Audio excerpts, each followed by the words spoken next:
I caught her staring again, that tight-lipped glare from across the cul-de-sac, like I'd personally insulted her garden gnome collection.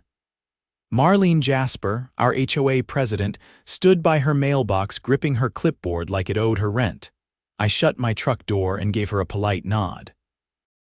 She didn't nod back. Instead, she marched across the street like she owned the asphalt. "Isaac," she said, drawing out my name like it tasted sour. "You're aware that parking on the street overnight without a permit is a direct violation of Section 5, subsection B of the HOA agreement?" I blinked at her. "I have a permit."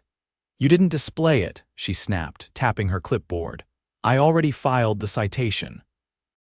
"You'll be receiving a fine in the mail, $150, I laughed, not mockingly, just out of pure disbelief. "Marlene, the permit's on my windshield. It's been there since January." "Then it's expired," she said without looking. "We've been updating permits annually." "You probably didn't get the notice." That's when I knew she was lying. I work nights at the hospital and get home around 4 in the morning. I see every HOA notice that gets taped to the community mailbox. There hasn't been one about permits since last year. "You want to take a look?" I asked, walking back to my truck. Marlene didn't move. "It won't matter. The citation's already been issued." I opened the driver's side door, bent down, and peeled the permit from inside the windshield. I held it out. "Valid until February next year." "Stamped and signed by your treasurer, remember her?" Marlene went quiet. Her eyes flicked over the date, then up at me. For the first time since I moved into Sycamore Pines, she looked nervous. "I'll have to verify that," she muttered. "You do that," I said. "And while you're at it, maybe check your own guidelines. Section 5, subsection D says citations can't be issued without photographic evidence." Her nostrils flared. "You're playing games?" "No. I'm just reading the rules you keep breaking." She walked off without another word, her heels clicking against the concrete like they were angry too. That night, I installed a new security camera on the front porch. Not because I was scared, because I'd seen enough HOA nonsense to know this wasn't over. 2 days after the permit stunt, I caught the tail end of a conversation between my mailman and one of the neighbors, an older woman named Carol, who always wore sun hats big enough to shade a patio set. She was holding an envelope with a red sticker on it. Her voice carried over the hedge. She said it was a clerical error, Carol was saying, her mouth tight. "But that's the 3rd time this month." The mailman just nodded, clearly not wanting to get involved. I waited until they finished and Carol walked off before grabbing my own mail. Just bills and a flyer for a lawn care service I didn't need. No fine. No apology either. That night, I reviewed the footage from my camera. At around 2 in the morning, headlights swept across my driveway. A silver sedan, Marlene's car, slowed as it approached my truck, then idled for a full minute. She didn't get out, just sat there staring. Then she drove off. I copied the clip to a flash drive and labeled it. Just in case, the next morning I made a stop at the county clerk's office on my way home. I asked for a copy of the HOA's Articles of Incorporation and their latest bylaw amendments. The clerk raised her eyebrows but handed them over without question. By the time I got back to Sycamore Pines, I'd been up 20 hours and was riding the kind of exhaustion that made your bones hum. But I couldn't sleep yet. I spent the next hour reading. Page after page of legal jargon and cross-referenced sections. Most of it was dry, but one thing stood out like a flashing beacon.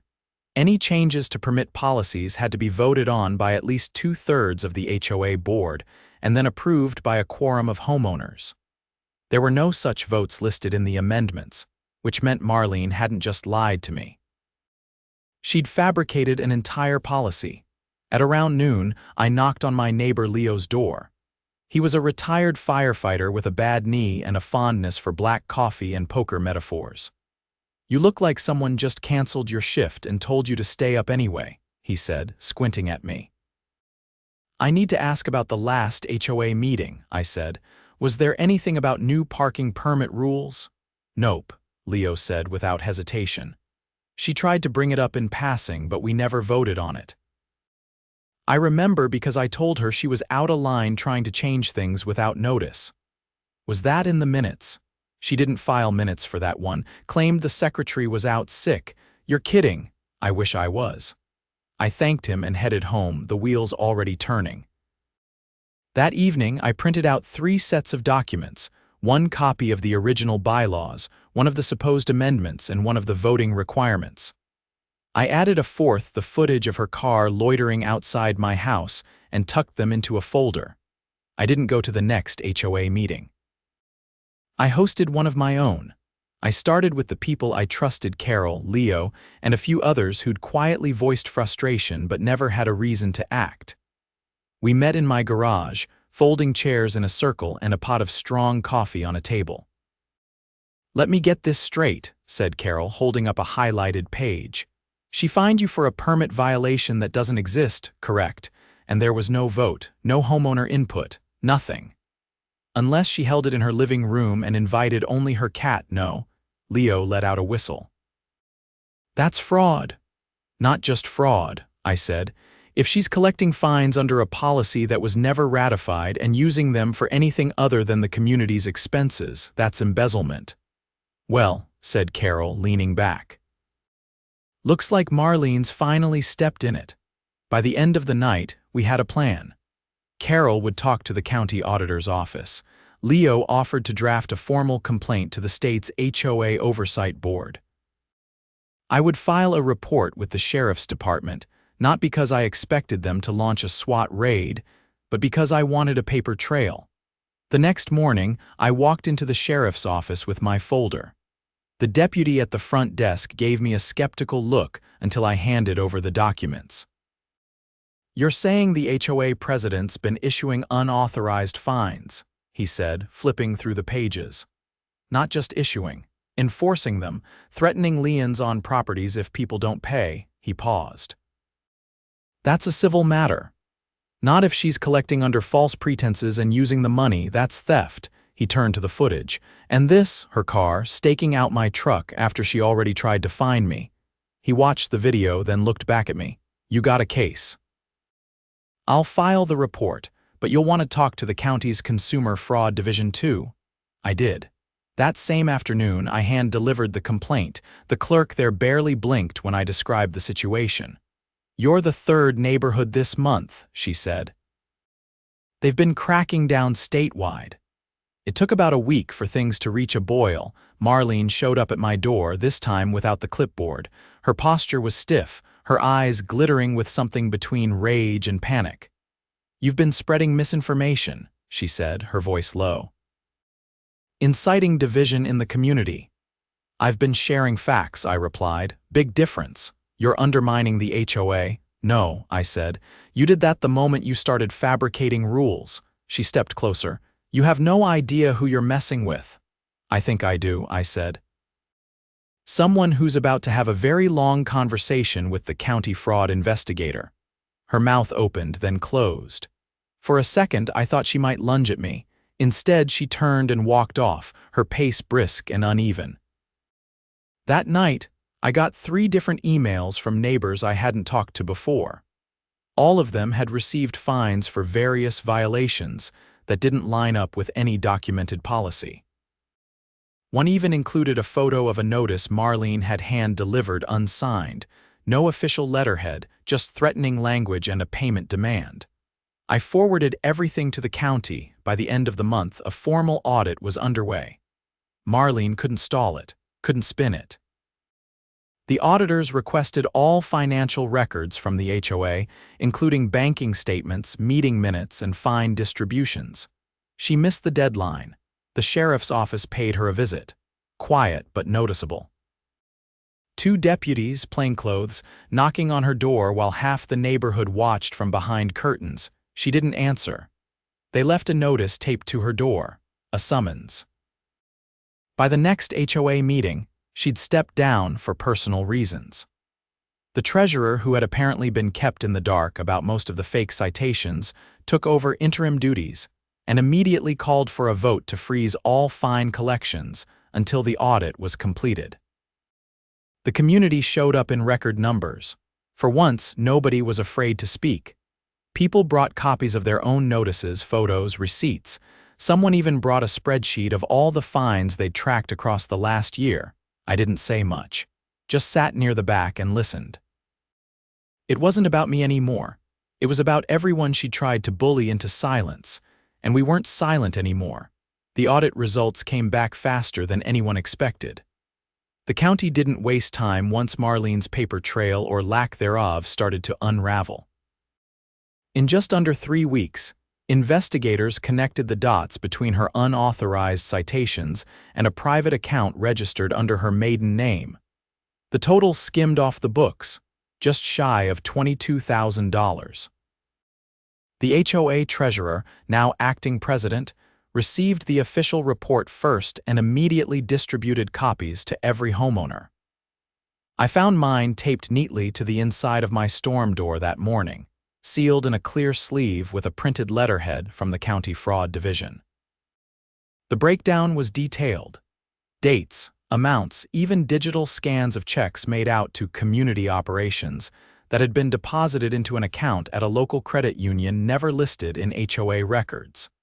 That same day, 2 unmarked vehicles rolled up to Marlene's house just after sunrise.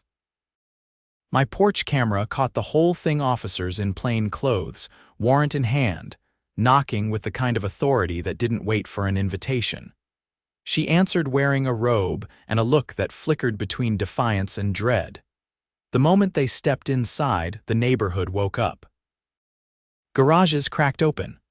Lawnmowers paused mid-yard. People stood in their driveways pretending to water plants or check sprinklers, but no one missed the cuffs as Marlene was led out 20 minutes later, her mouth moving but her voice too quiet to carry. Leo knocked on my door around noon. He didn't wait for an invitation either, just stepped inside holding a manila folder like it was a live grenade.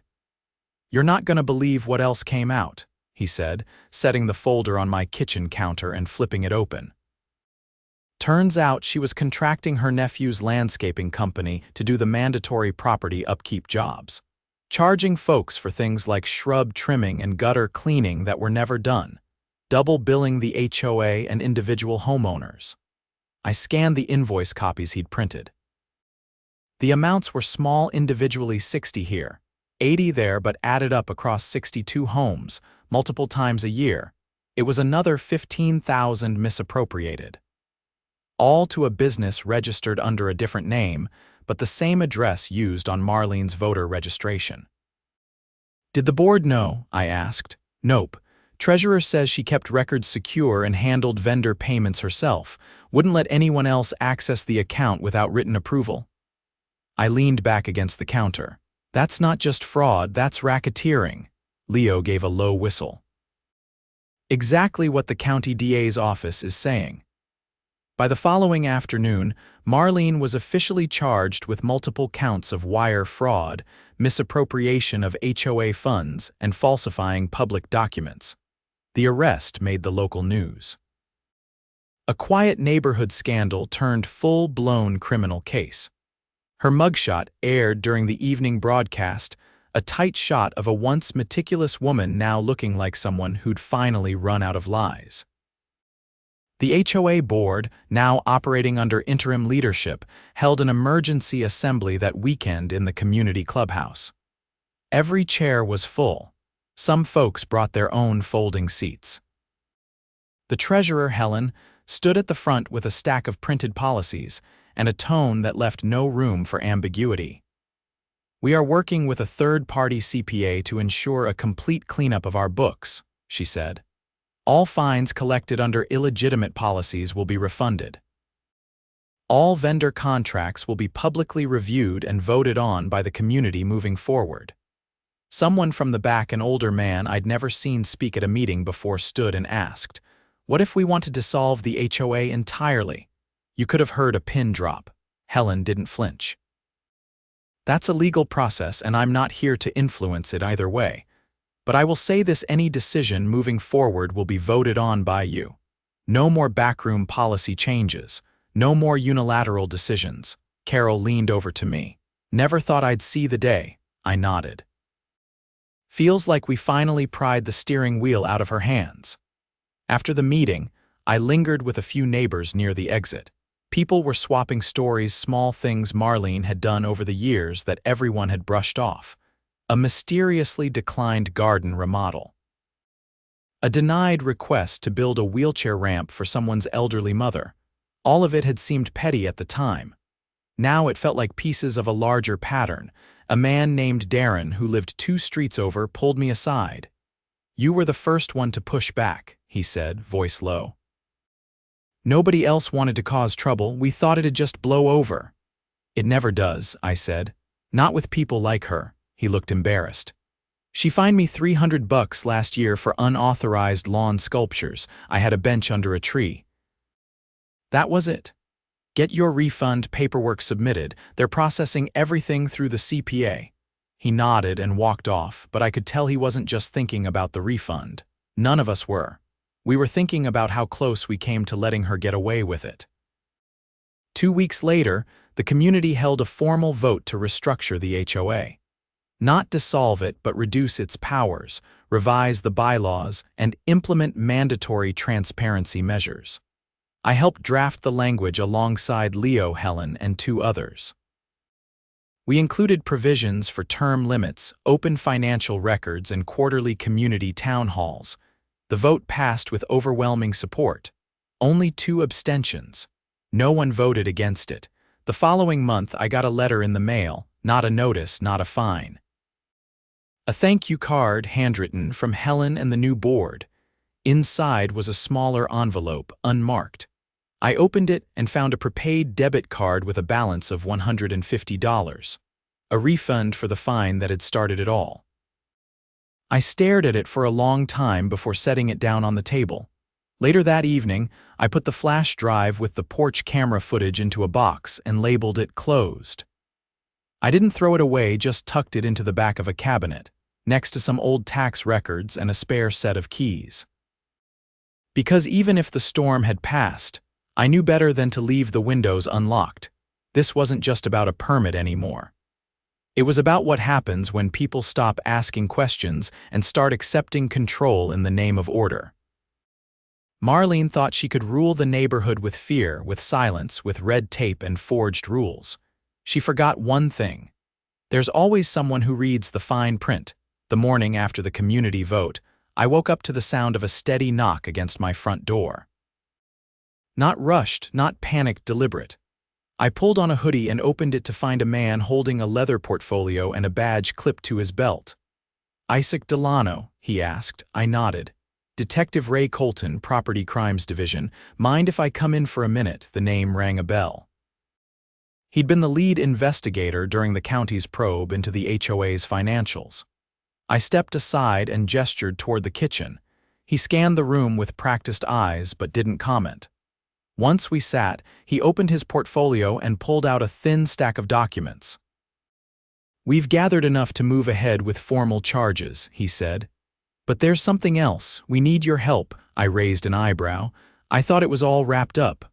"Not quite. The fraud charges are solid. But we just uncovered a second account, one connected to a shell company used to process maintenance reimbursements. It's registered under a name that popped up in a few of your neighbors' complaints." "You familiar with a man named Thomas Kincaid?" I hadn't heard the name before, but the moment he pulled up an ID photo, I recognized the face. He'd shown up at HOA meetings a few times, always quiet, always leaning on the back wall like he was just there to observe. I'd assumed he was related to someone on the board. "He's her cousin," Colton said, confirming my unspoken thought. "And the owner of a company called Blue Arch Solutions. According to filings, it's a vendor for the HOA, but it doesn't actually provide any services, no employees, no equipment. Just invoices." "So what does that have to do with me?" Colton tapped the folder. "We think the HOA falsely filed liens against several homeowners for unpaid maintenance violations. These liens were never recorded with the county clerk, just threats on paper. But the fines were routed to Blue Arch, which funneled the money back to Marlene and Kincaid." I leaned back in the chair, processing. "You sure?" He slid a photo across the table. It was a scanned check, handwritten. Same handwriting I'd seen on the fake citations. Your name came up because you were the first to push back. We think she stopped short of filing a lien against you because you had documentation. She knew it wouldn't hold. And now we're building a case for conspiracy to commit grand theft. We need witnesses. People willing to give sworn testimony. You've been tracking everything. You kept the footage, the documents. You've got credibility. My answer was immediate. Put me on the list. He nodded, stood, and handed me a card. We'll reach out soon. In the meantime, keep an eye out. We're issuing a summons for Kincaid next. After he left, I sat at the table staring at the check copy. Somewhere in the back of my mind, I'd known there was more. You don't skim $20,000 by accident, but this fake vendors, shell companies, threats of legal action, it was deeper. More deliberate. I pulled out the folder I'd marked closed and added a new tab. Phase 2. That weekend, the interim HOA board held their first town hall under the new transparency rules. They'd moved the meeting from the clubhouse to the local elementary auditorium to accommodate the turnout. I sat near the front, not because I wanted to be seen, but because I needed to hear everything clearly. Helen, still acting president, stood at the mic with a posture that had shifted from anxious to resolute. "We've been cooperating fully with county investigators," she said. "And we've just been informed that a second criminal investigation is underway. This one involves fraudulent lien threats and the use of a fake maintenance vendor." A murmur swept through the crowd, louder than the first meeting. She continued.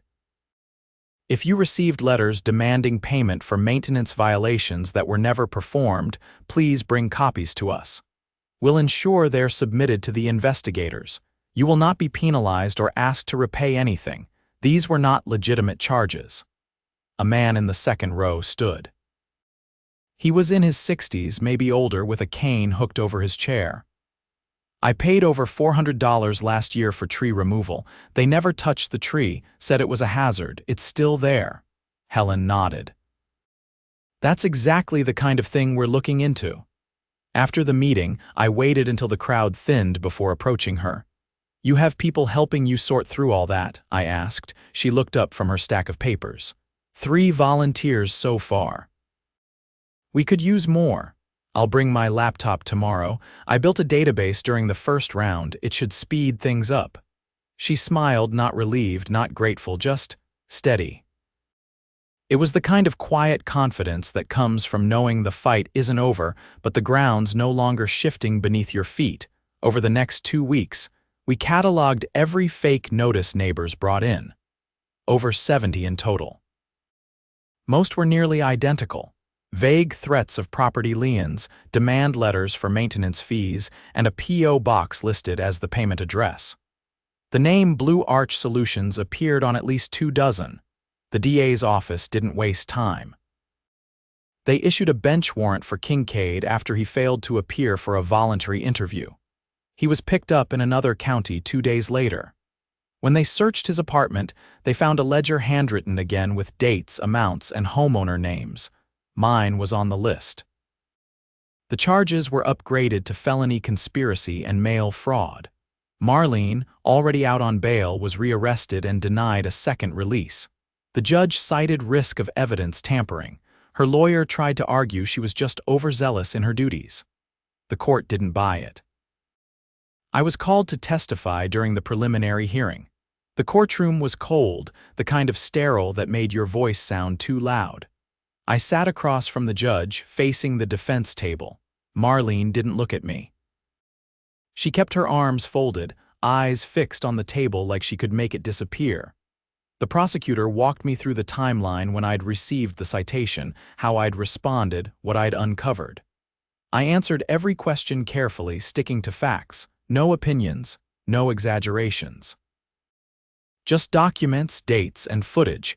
When the defense had their turn, they tried to paint me as a disgruntled neighbor on a personal crusade. The lawyer asked why I'd gotten involved in the community meetings if I hadn't been elected. "I wasn't trying to be on the board," I said. "I was trying to stop theft." The judge didn't interrupt once. When it was over, I stepped off the stand and returned to my seat. I didn't look at Marlene again. I didn't need to. The court found sufficient cause to bind both defendants over for trial. The judge's ruling was public. Local reporters picked up the story, and within days, the headline was everywhere. HOA president and accomplice accused of defrauding dozens. Back in Sycamore Pines, things shifted, not overnight, but noticeably. The new board held open sessions every month.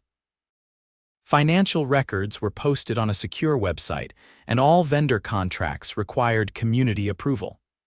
There were no more patrols, no clipboards, no vague letters, just neighbors working together.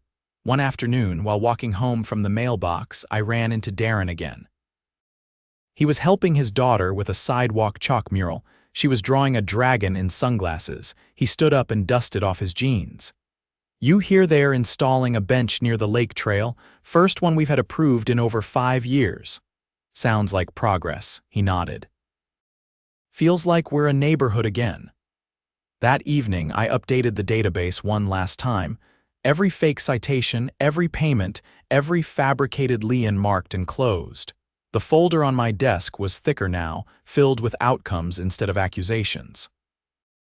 I slid it into the cabinet and didn't label it this time. Some stories don't need a title once you already know how they end.